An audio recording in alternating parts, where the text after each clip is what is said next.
Thank you, Lydia.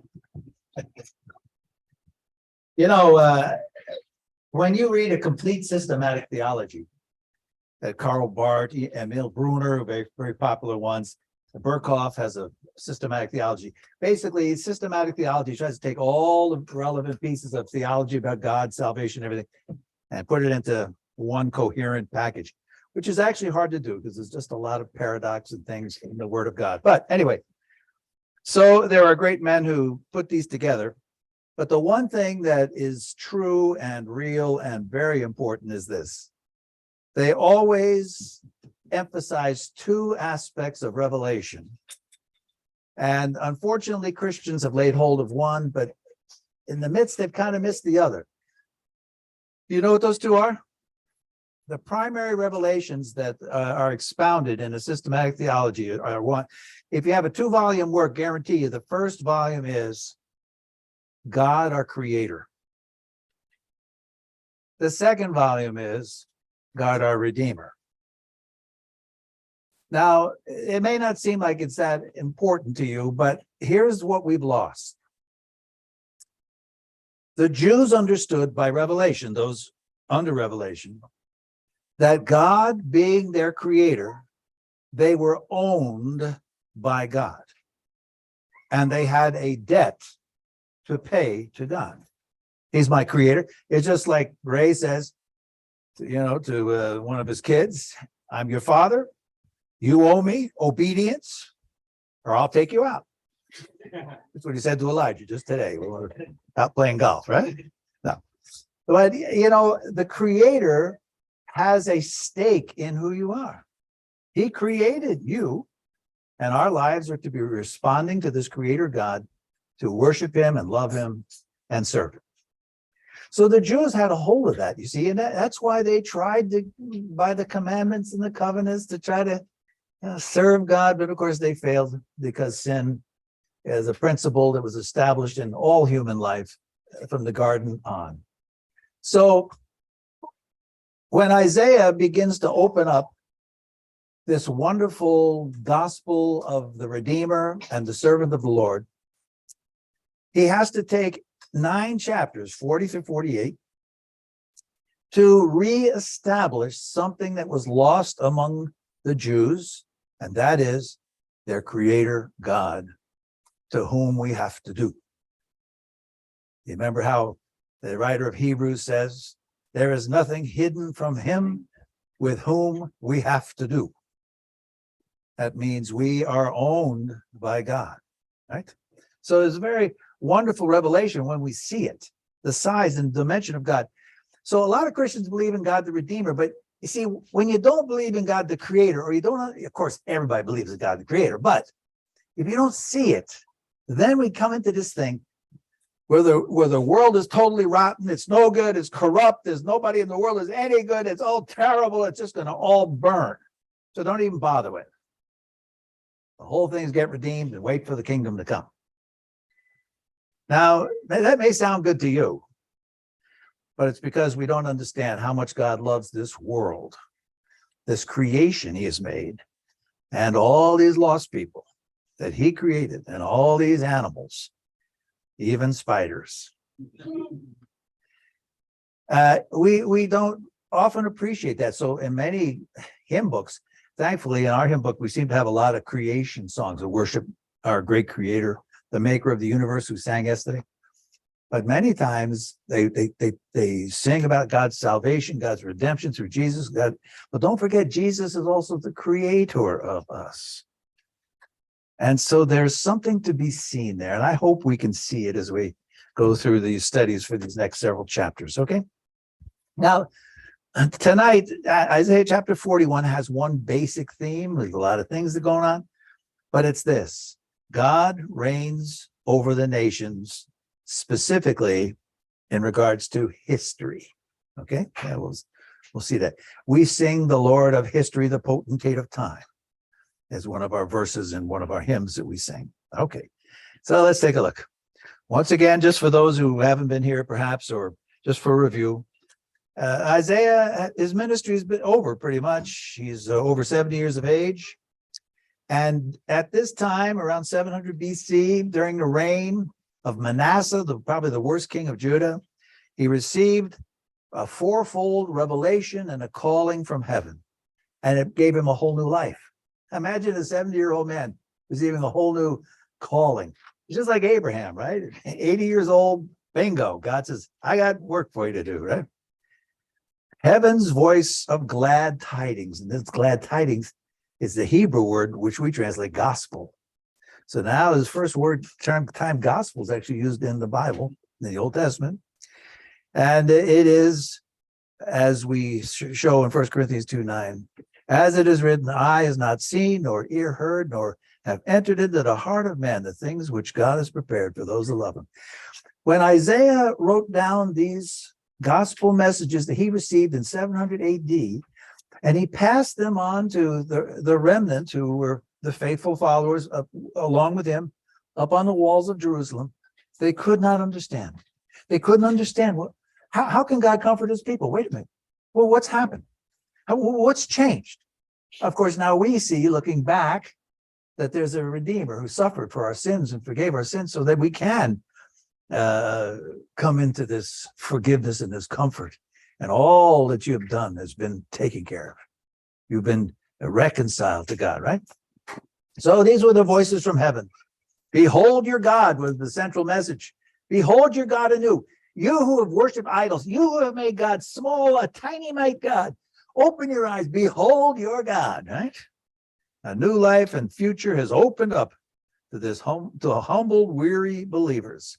So the first voice was the gospel voice proclaiming the gospel of Jesus Christ. It's in him the warfare was ended, that the iniquities were pardoned, and the Lord's own hand laid upon Jesus the iniquities of us all. As Martin Luther says there in that little quote, a confident and joyful heart can only come from knowing that our sins are forgiven. Praise God for that. Wonderful.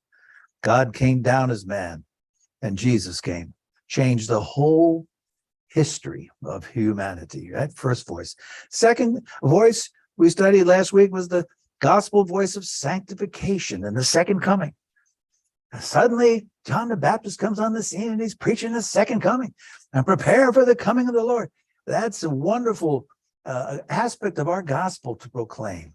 And we should not be ashamed when we're witnessing to our friends to say, Jesus is coming back to establish his kingdom on this earth. Because you see, truth has a self-affirmation to it. And even though somebody has never conceived that actually some guy could come from heaven, come down to earth and establish the kingdom, the truth of it can be affirmed in the person's life, even though they don't, quote, believe what you're saying. So tell them and declare. Like I said, I think a couple of weeks ago, I've got this channel on my TV now. It's like 14,926. And this channel shows old Billy Graham crusade, things. And I myself have been to several of them and served in several. But anyway, he almost always preaches evangelism and that Jesus is coming back. It's almost in every message if you listen to him. So this is important. And then the third voice, the gospel of transformation by the word of the cross. So we ought to proclaim, man's flesh is as grass. It withers away. It's impermanent. But the word of the Lord endures forever. And the work of the cross guarantees that he will transform us by his power through the cross of Christ. And then the fourth gospel voice is, do you see that? Yeah. Some of you missed it. Okay, too late now. The gospel voice, witnessing of the true God. Behold your God. This is the real God. There's so many fake gods. Have you ever seen so much disinformation in your life? Probably most of you don't even have televisions, do you? Huh?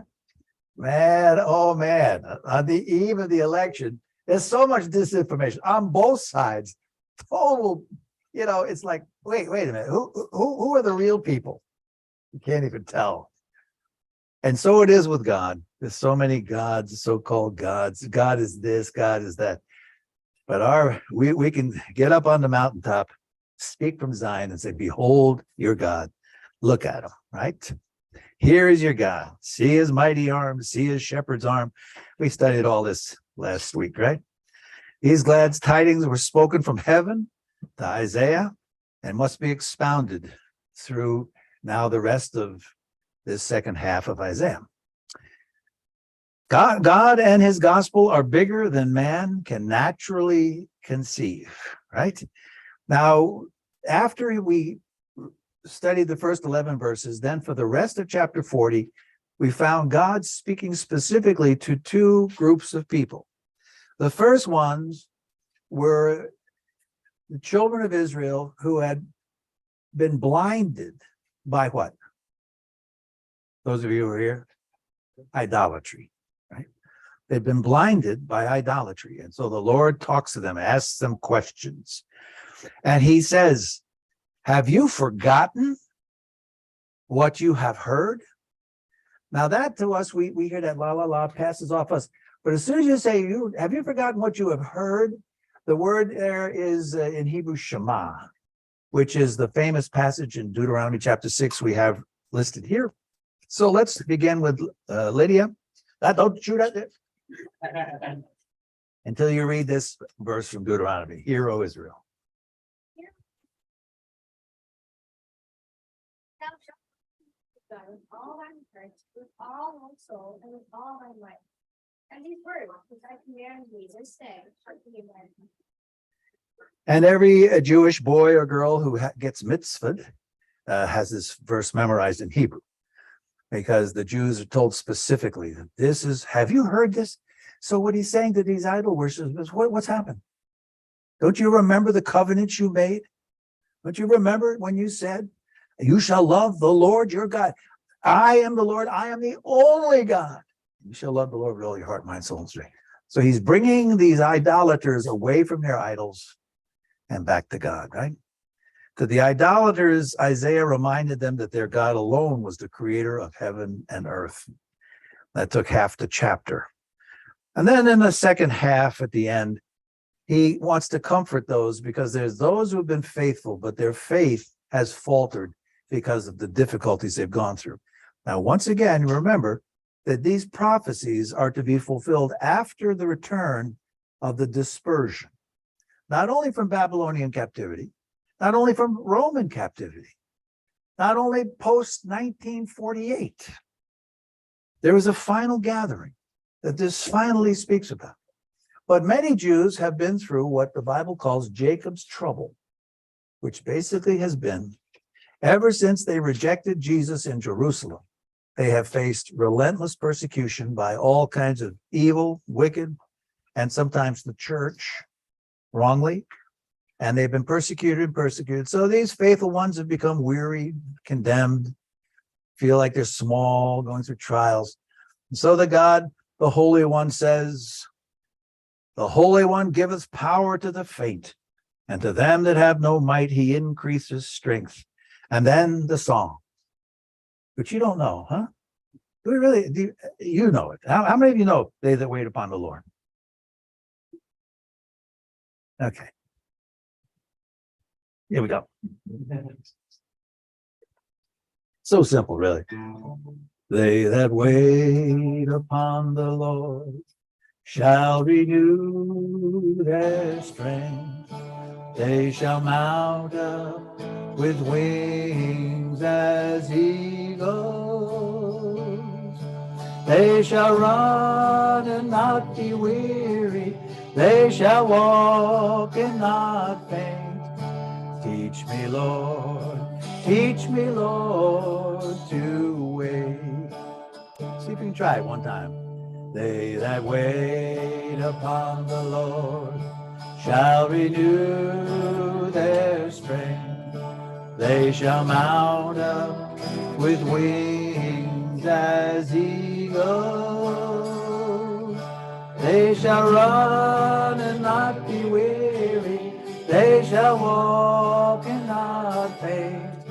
Teach me, Lord, to wait. And so that was the Lord's word to these who were faint-hearted. And basically he said, Now, what you've done in your faint-heartedness is you've cast your eyes down.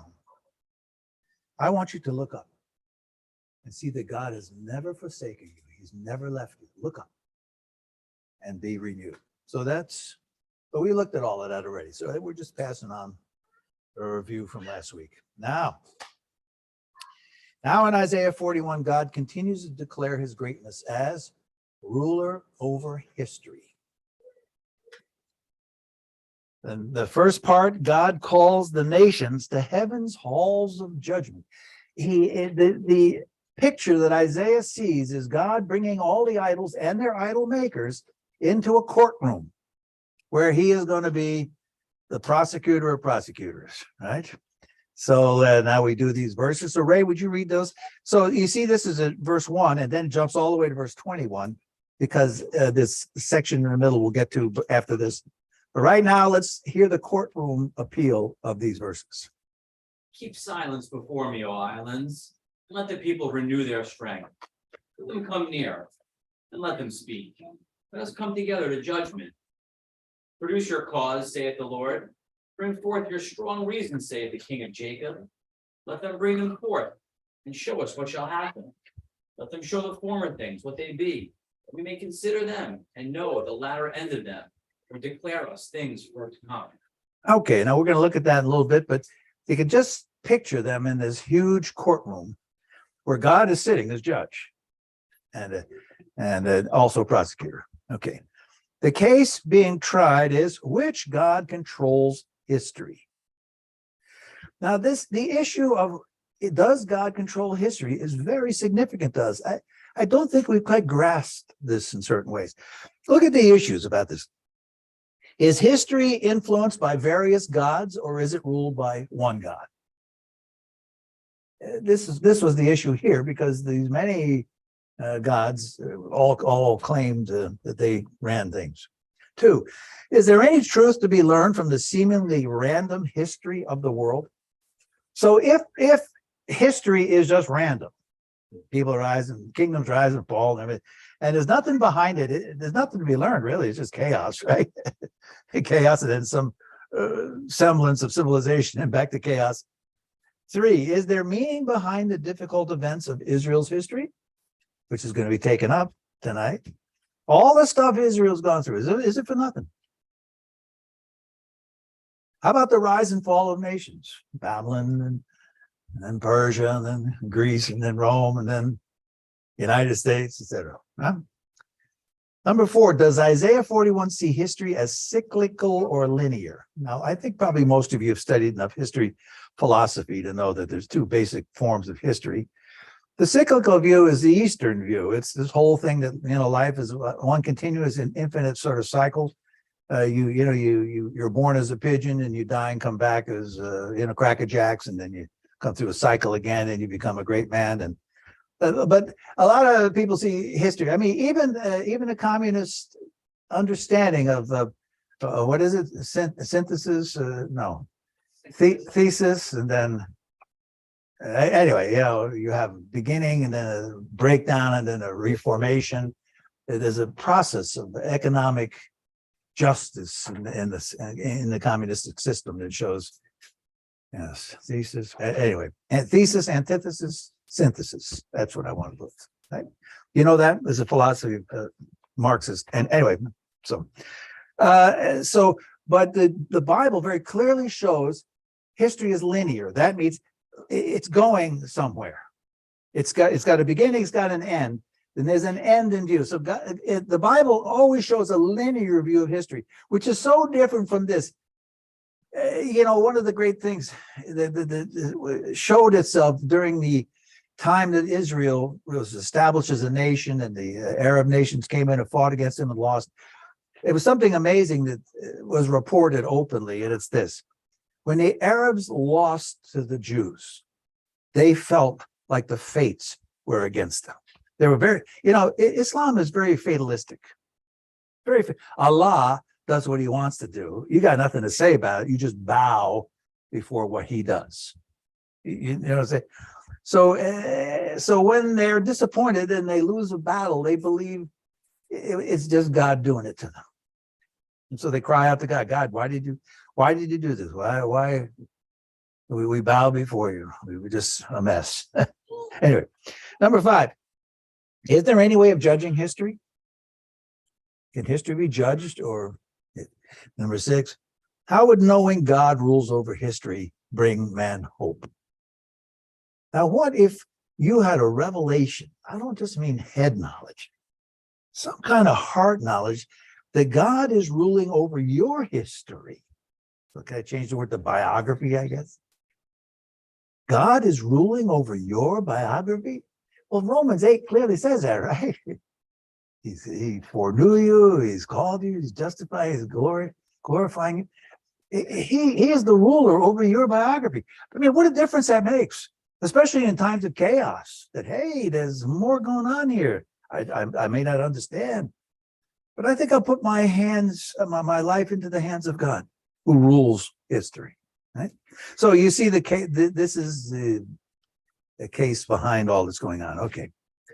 Anyway, without the truth of God acting through history, life has no reason. There's no rhyme or reason to when men live or die or anything, right?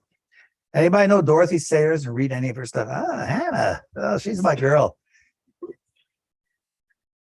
What's that? Her, yeah. Well, she's a great writer, but she's also a Christian. And anyway, she said this. Bethany can't read this, but Jeffrey can. And I don't create her voice, right? No. In the world, it is called tolerance, but in hell, it is called despair. The sin that believes nothing, cares for nothing, seeks to know nothing, interferes with nothing, enjoys nothing, hates nothing, finds purpose in nothing, lives for nothing, and remains alive because there is nothing for which it will die. It's an amazing statement. I think it's so much the philosophy for so many people today who are just nuns, as they call them, the nuns. They don't believe in God. They don't not believe in God. They don't believe in anything. I don't know how a person can live with motivation if they don't believe in anything. Right? So you get married and you break up because I don't believe in marriage. Right? You know, it's just this, you don't believe in anything. Of course, we always end up believing in that which serves us. Somehow we default to that, right? All right, so now here comes God, the subpoena of the nations, to settle this one great question. The one great question is, who controls history? So verses 2 and 3, let's get our next reader, Tyler. Who has aroused one from the east, who he calls in righteousness to his feet. He delivers up nations before him and subdues kings. He makes them like dust with his sword, as the wind-driven shaft of his bow. He pursues them, passing on in safety, by a way he had not been traversing with his feet. Now, here's this question. Answer this question. Who aroused the man from the east? Did you do it? Marduk, did you do that? Bel, did you do that? Did you arouse the man from the east? Now, this is talking about, who's that guy up there in that picture? How many of you know that portrait? Cyrus, right? So his question number 1 is, who raised up that man from the east? This prediction wouldn't come about till 160 years after Isaiah died. Because you see, first the Nebuchadnezzar and the Babylon came and they took them away. And then it was after the collapse of Babylon that Cyrus came to power in Persia. And yet here in Isaiah 41, while Isaiah is still alive and in good health, he's predicting this. As we'll see, 43, 44, 45 mentions him again and again and again as the servant of the Lord. Now, this prediction, notice what this actually says, though. This isn't touting Cyrus, it's touting who is behind Cyrus. So I've underlined this thing. See, it's who has aroused that one from the east. Forget about Cyrus, he's nothing. Whom he calls in righteousness to his feet as a servant. So you come to, who came to my feet as my servant? Cyrus, right? He, God, delivers up nations before him and subdued kings before Cyrus. But who did that? Who subdued those nations? Who? See, that's the question. He makes them like dust with his sword. So Cyrus lifts up his sword. God makes people like dust in the wind-driven chaff with his bow. He pursues them, passing on in safety by a way he had not been traversing with his feet. So God just brought victory before Cyrus in an amazing way. But what's the one distinctive characteristic about Cyrus that made him unique in this whole history of Israel and adversaries? Anybody know? Cyrus was the only one of these kings who believed in one God. He was a Zoroastrian. He believed in one God fighting against the devil. All these other ones believed in a pantheon of gods. And God didn't want to use them, but he found somebody who was a believer in one God. And of course, we'll find out how it was amazing when Cyrus read these books and said, when did these books be written? And they said, well, written in 700 BC. And Cyrus looked at it and said, then I must be called to return the children to Israel and to build the temple. He was so convinced when he saw this 200-year-old document. Now, some people say that Isaiah chapter 40 through 66 is Deutero-Isaiah. It's not written by Isaiah. It's written by a second guy, calls himself Isaiah. Either his name is really Isaiah or his name's Charlie, and he's calling himself Isaiah. And so if that's the case, here's what this guy's doing. He's pretending he's prophesying and that God is predicting these things when all the time he's looking back at something already done and pronouncing it as though it hadn't happened. Now, if that isn't disingenuous, false, and worthy of punishment, I don't know what is. So if you believe in Deutero-Isaiah, you believe he was a scoundrel who's claiming that God predicted all this when he's looking back at it after the Babylonian captivity. See, the Deutero-Isaiah theory is that this second Isaiah rose up after the captivity, looks back at this and prophesies it as though it hasn't happened yet. Yeah, pretty slinky, huh? Yeah, I don't like that either. All right, so anyway, so he says now, he's talking to all the gods and all these guys, and he said, now, who did all of this stuff? Raised up Cyrus, gave him victory. The Persians, the largest empire in the world, was the Persian Empire. Babylon was small potatoes compared to that. Huh? All right, here we go. Question number 2. Who shapes the history of the nations? Aaron? Who hath wrought and done it, calling the generations from the beginning? The verse includes the second thing there. The answer. I am, the first and the last I be. We're going to get into I, he a little later on. But that's literally what he says. I am, the first and the last, I, he. I, he. Now, God's being pretty bold. Don't get into the song yet. No. Hold off now. Hold on. We got a brother who wrote a song during a study of this thing. Anyway, it's wonderful. History really is his story, isn't it? When you think about these things. From the beginning, listen to what he's saying. Who hath wrought and done it, calling the generations from the beginning? What is he saying here? He's saying this. From the beginning, God moves whole generations through history according to his purposes, right through to the last. Now, that's an amazing thing to think about. Is there any God who's taken all the generations from Adam right through and the rising up of Abraham and the whole thing, and then the generations of the Greeks and the Romans, he brought them all through according to his plan. Right? Who hath wrought and done this calling a generation? I, the Yahweh, the I am, the first, the last, I, he. That's who did it. Answer the question, or I'm going to make you one of those Jewish rabbis. Okay. Now we come to a section where the nations respond to what God has said. They respond in fear. They run back to their home gods, and they try and bolster their idols rather than to reason together. Look at all those idols.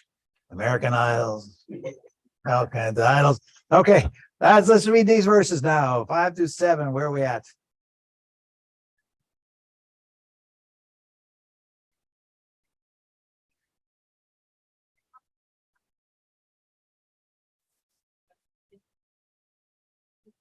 bring Christ to and we have seen him in the smoke, and he is ready for the sun. He fastened it, and it should not be. Okay, so what is it? The isles. The isles refer to all the nations. It's one of the expressions that they use in Hebrew. All the nations surrounding Israel, they heard all of this and they were afraid. So what did they do? They got together and said, okay, we got to have a special meeting now. Let's get together with the wood carvers, the goldsmiths, the silversmiths. Let's get them to build that kind of a statue, and especially make a firm footing so the thing won't fall over. We'll show them. But what is the real, what answer do the nations give based upon this response? What are they really saying, the nations? God says, I am the ruler of history. I have shaped all generations, including your people down to, and the people respond to people. What's really going on here? What answer are the nations really giving? Here's what it is. We're not going to let this guy rule us. We're going to get together and have a confederation of idols, right? We'll fix up a new and better one than we had before. The other one we did was silver. Let's do this one overlaid with gold. We're going to show who's really the ruler here. And so the tiny mite nations scurry around, working together. Look how they say, be of good cheer. So the carpenter encouraged the goldsmith, and they smoothed the hammer, and they smote the anvil. Good. Yeah, you're making a great God. You're making a great God. Because we don't want to serve this God who says, you can't make me, and I am he, and I rule you. It's like the world when you talk about the reality of God and they scurry into their room to try to find some God to satisfy them, a rock and roll record or some recreational marijuana, whatever it is. G.K. Chesterton, I love the guy. When people stop believing in God, they don't believe in nothing. They believe in anything. If you don't believe in I am, you can believe in anything.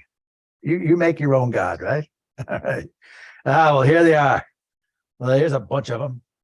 The courtroom scene. Here we are. The I am subpoenas the nations and the idols to prove their power. Anybody know who these idols are? Top left corner.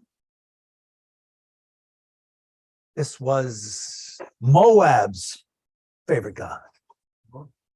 Chemosh. It's another name. Malach or Chemosh. That's where you gave your children to the fire. Right? Next to him. Dagon. This guy's good. Yeah, Dagon, who was the god not only of the Philistines, but the god of Syria. The fish god, Dagon. This is the guy who fell down when the Philistines took the ark away, and Dagon fell down the temple and broke his head. And all right, who's after him? Here's an archaeological statue they uncovered of Ashtarti, right? And next to her boyfriend, her lover, Baal. Baal means Lord. So Baal. So those two are fertility gods. They get together every season and make sure that your crops are fruitful. Down in the left bottom, that's one of those Feast of Saint something down in Italy where they're holding up, they got a whole parade of idols going down, and probably in the middle of that is Saint Ipswich. And then in the middle, you recognize that? It's hard to go into many Chinese restaurants without seeing a little shrine set up like that of Buddha and various gods. And then the other one on the right, well, those are the gods that Jeffrey Lizer used to believe in. No. That's basically what they were. Okay, here we go. So now I am subpoenas the nations. Let's hear what I am says to these nations now with their great, great noble gods. All right, here we go. Verses 21 through 23. No, don't yawn. Is it that boring, really? Well, read it anyway before you fall. After you read, you can fall asleep. Okay, go ahead. Oh boy, she's sneezing too. Now we got her. Good.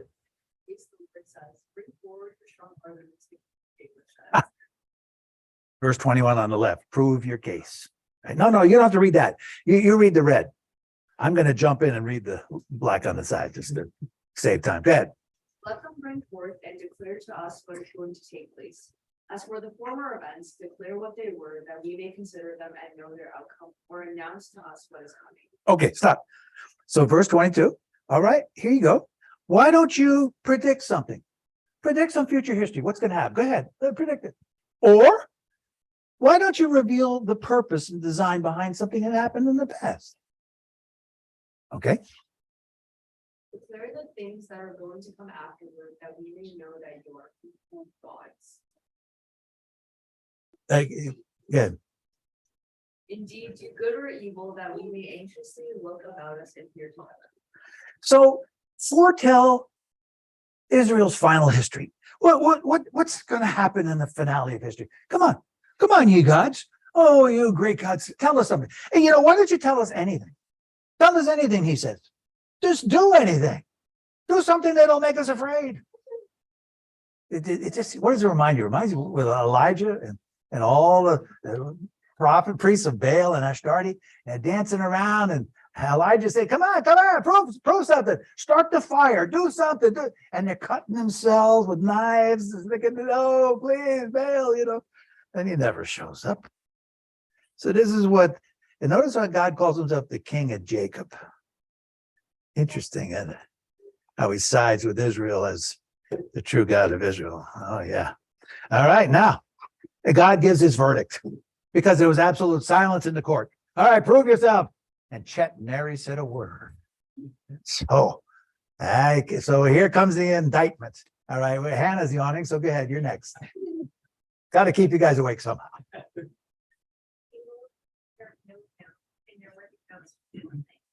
He who chooses you is the Just keep going.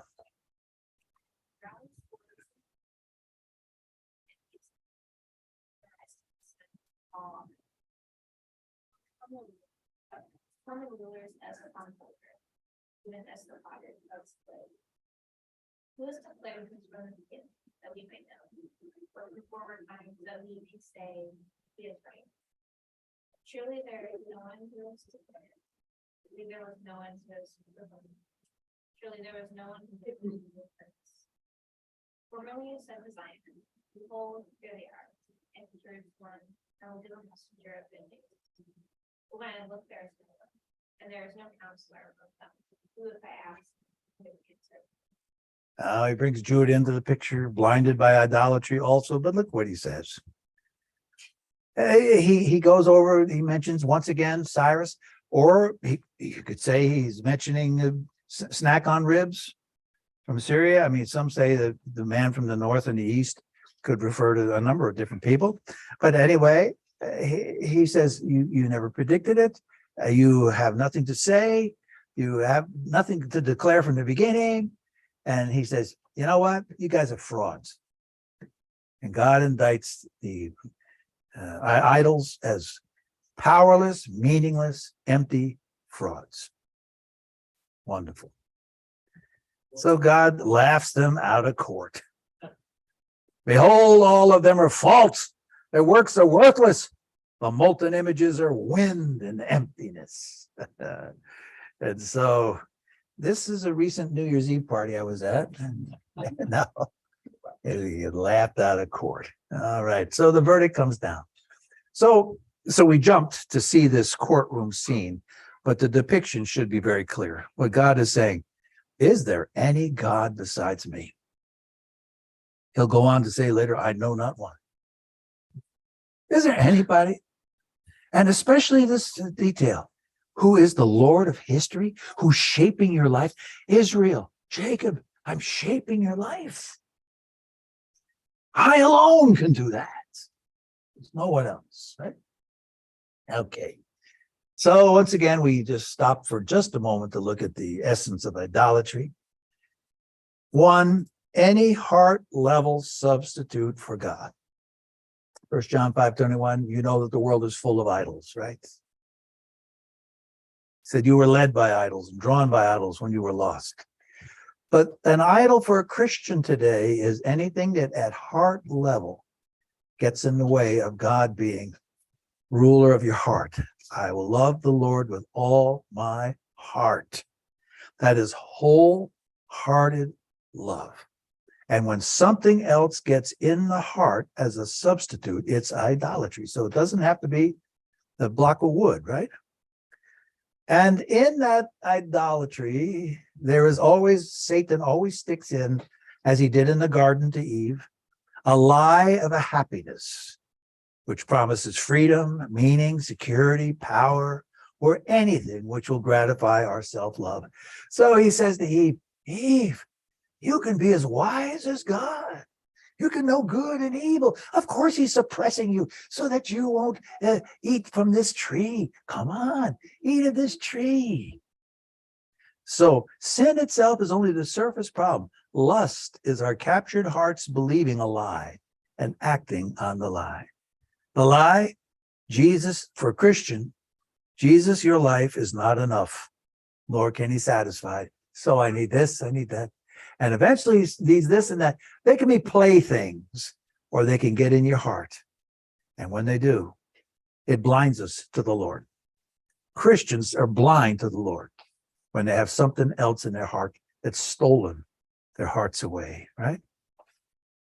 So, old John Calvin, once again, we quoted last week, the human heart is a perpetual idol factory. I just love that. This guy was so smart. Anyway, here we go.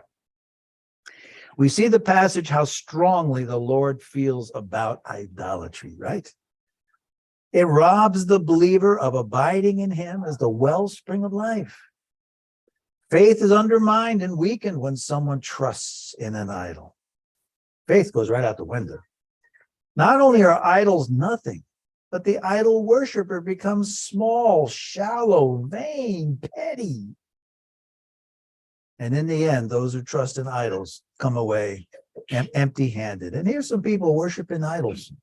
Was that Easter Island or is this over at the Stonehenge? I don't know. But there's folks who are really into this stuff. Right? Did you see the meme that was going across yesterday where they showed all these trucks out there at the Stonehenge, and they said they were setting the clocks back an hour. They were moving all the stones back an hour. And there you go. Conclusion.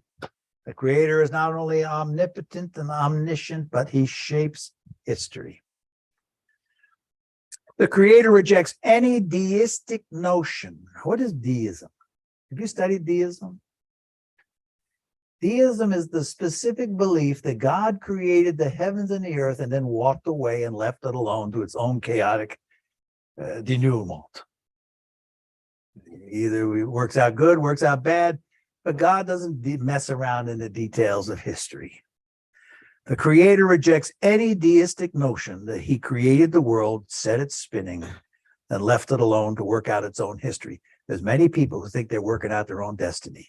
It's just, well, the nations are blind to his hand and prefer to believe their little gods can influence their microcosmic little personal lives hidden from the larger fates determined by the stars. Now, of course, Eastern religion has got this thing about astrology, and they just know it's all already there in the stars. So that's the macrocosmic history being worked out. But at the micro level, by some little god, by worshiping some little idol, I can sneak under the radar, get some things, make a little bit more money, and have a little more lovers, or whatever it is I'm seeking. By this idolatry, I can sneak under, and the big stars and the fates maybe will ignore me. But what about God's children? Now, what does bowing before this all-powerful ruler of history mean for the believer? The same God who brings terror to the nations now brings comfort to his people. So now we go back to the earlier verses that we skipped over. It's a wonderful book, by the way, Jews, God, and History. Okay, part 2. Fear thou not, for I am with thee, right? There is Jesus. You can see him in the Aurora Borealis. And there's Jesus' hand. You can see him in that cumulonimbus cloud. And yes, there he is. All right, where are we at here? Where are we?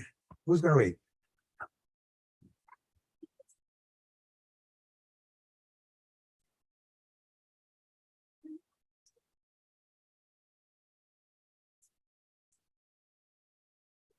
are my sheep. If you, do not fear, for I am with you. Do not anxiously look about, for I am your God. I will strengthen you, surely I will help you. Surely I will uphold you with my righteousness. Israel's been through 2,000 years of tough history. Tough. Tough. Now the God of history comes, says, I've never forsaken you. I am the God of history, and I've never forsaken you. You, Israel, my servant Jacob, whom I've chosen. Whenever you see Israel and Jacob together in Isaiah, it's always a clue that he's about to talk about predestined things, right? So when Israel and Jacob are mentioned, because that's the two names of the guy, same guy, right? One is Jacob the rascal, the other is Israel the, what's the translation of Israel? Prince of God. Israel, El is God, right? So now you see, whenever Israel and Jacob are mentioned together, God is seen determining history by his predestined choosing.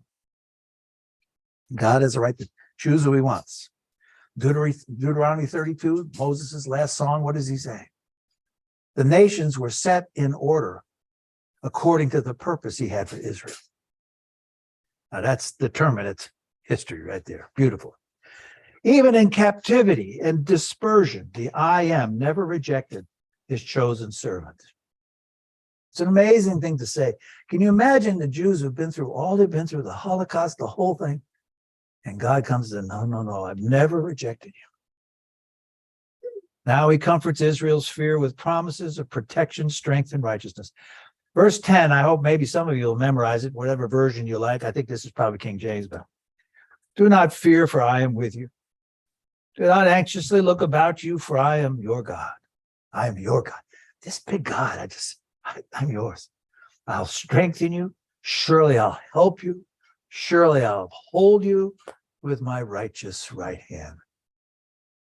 Boy, he indicts the foolish nations and their idols, but he sure loves his children. Sure loves his children. Jacob's fearful history of persecution overruled by the I Am. Julia, can you read that from back there? Behold, all those who are anchored in you be ashamed. Those who begin with you will be as nothing and will perish. You will seek those who quarrel with you, but will not find them. Those who war with you will be as nothing and non-existent. For I am the Lord your God, who holds your right hand, who says to you, do not fear, I will help you. Do not fear, you Lord Jacob, you marry Israel. I will help you, declares the Lord. And your Redeemer is the Holy One of Israel. Oh man, it's too much to unpack in the short time we have, but Israel's history of persecution has been used and now will be overturned by the ruler of history. You'll look for your enemies and they're not even going to be there anymore, right? I Am promises to wipe out all who ever abused and hated you. And literally in Hebrew, see, why is God saying this? Why does he say this? Do not fear, you worm, Jacob. And literally it's, do not fear, you worm, Jacob, you handful, Israel. Let me just ask you a question. Are you a handful for the Lord? Huh? Now, let me ask you a question. Look back in the history in the book of Genesis. Wasn't Jacob a handful? I mean, he caused God so many headaches.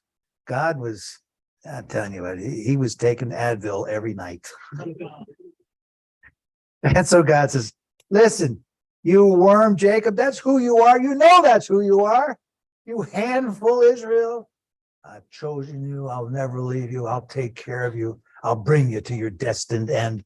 And in the end, your Redeemer is the Holy One of Israel. Now, oh boy, this is the first time he uses these two words together, Goel, the near kinsman, the Redeemer, and the Kadosh, Yisrael, the Holy of Israel.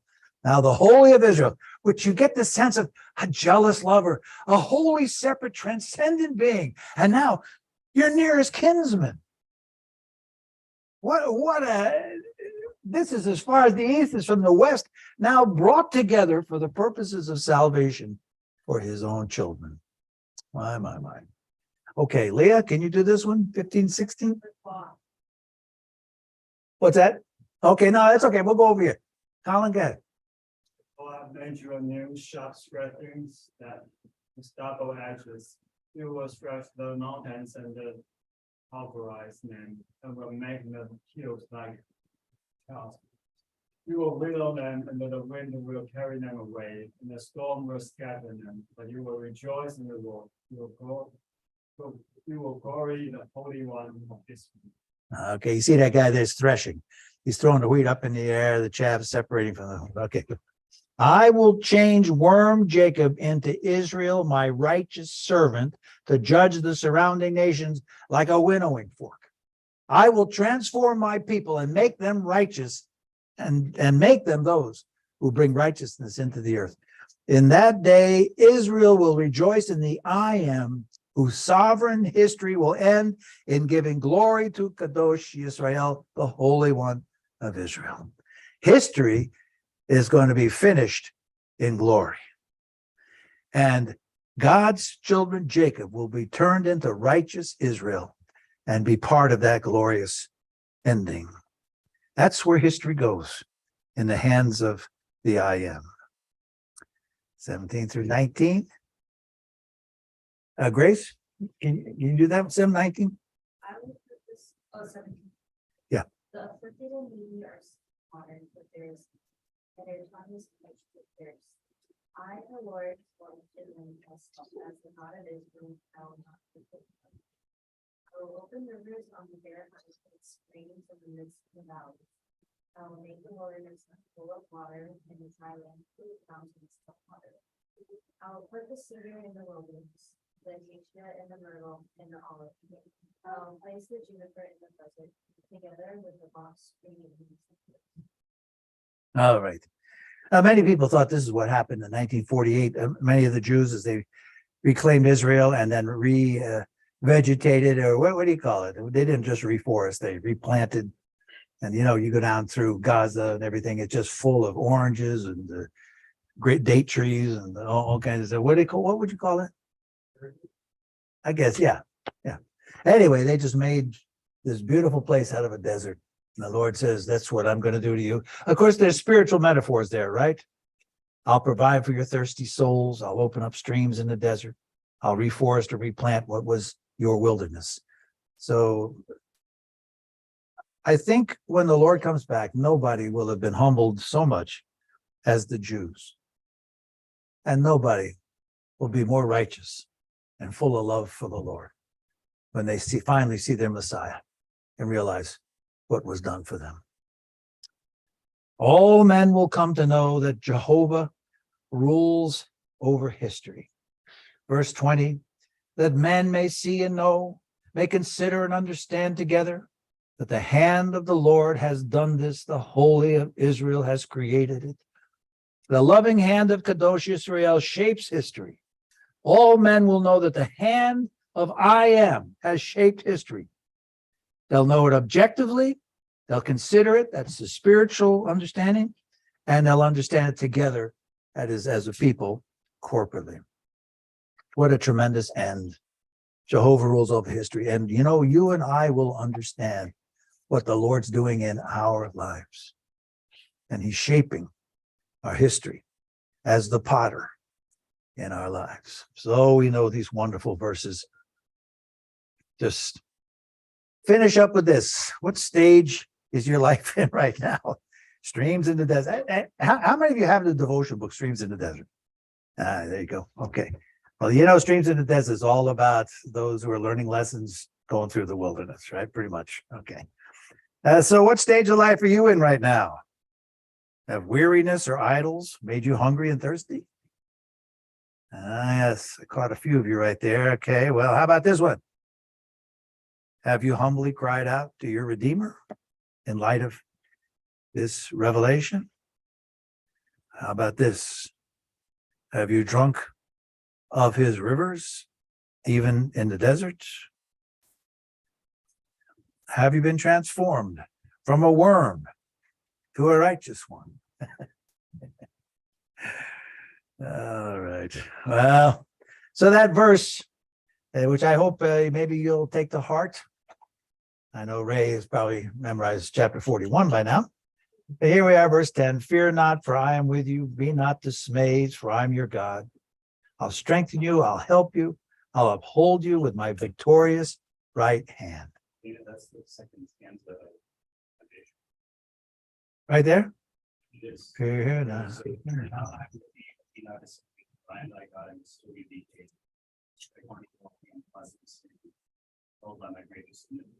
Wow. Can you believe he stole it right out of the body? Well, next week we get into a whole nother level. Behold my servant, the first mention of the servant, except what's already been stated. Okay, anybody have any question? Did I leave something unsaid there? Okay. Is there something special about Cyrus of this that only Hugh has ever named as like a, like his name, pops his name? Well,